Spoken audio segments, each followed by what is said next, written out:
இது வந்து ஒரு வேதத்தின் ஒரு முக்கியமான பிரின்சிபிள். இது இல்லாததை இருக்கிறது போல அழைக்கிறது.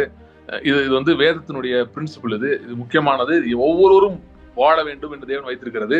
இந்த பிரின்சிபிள் நம்ம வாழ தெரியலாம். இது முக்கியமான சொல்லிடுறேன். இந்த பிரின்சிபிள் நமக்கு வாழ தெரியலன்னா நாம் இந்த உலகத்தை ஜெயிக்க முடியாது. உலகம் நம்மளை ஜெயிச்சுட்டே இருக்கும். சூழ்நிலைகள் பாவத்தை விசுவாசிகள் ஜெயிச்சிருவாங்க. நிறைய பேர் ஜெயிச்சிட்டாங்க. ஒரு சில பேர் தான் ஜெயிக்க தெரியல. நிறைய பேர் பாவமே செய்யாம அதெல்லாம் கரெக்டா இருக்காங்க. மாரலி அப்புறம் மற்ற காரியங்கள்ல அதெல்லாம் நல்ல கிரேட் கேரக்டரோட இருக்காங்க. எவ்வளவு மன்னிக்க தெரியும் அவங்களுக்கு. யாரு கூட சண்டை போட மாட்டாங்க, தேவையில்லாதான் பேச மாட்டாங்க, தேவையில்லாத பார்க்க மாட்டாங்க, அதெல்லாம் நல்லா தெரியும். ஆனால் உலகம் அவங்களை ரைட் லெப்ட் அண்ட் சென்டர் ஜெயித்து கொண்டிருக்கிறது. நம்முடைய விசுவாசமே உலகத்தை ஜெயிக்கிற ஜெயம் என்று இயேசு சொன்னார். அவர் வாழ்ந்து காட்டிட்டு சொன்னார்.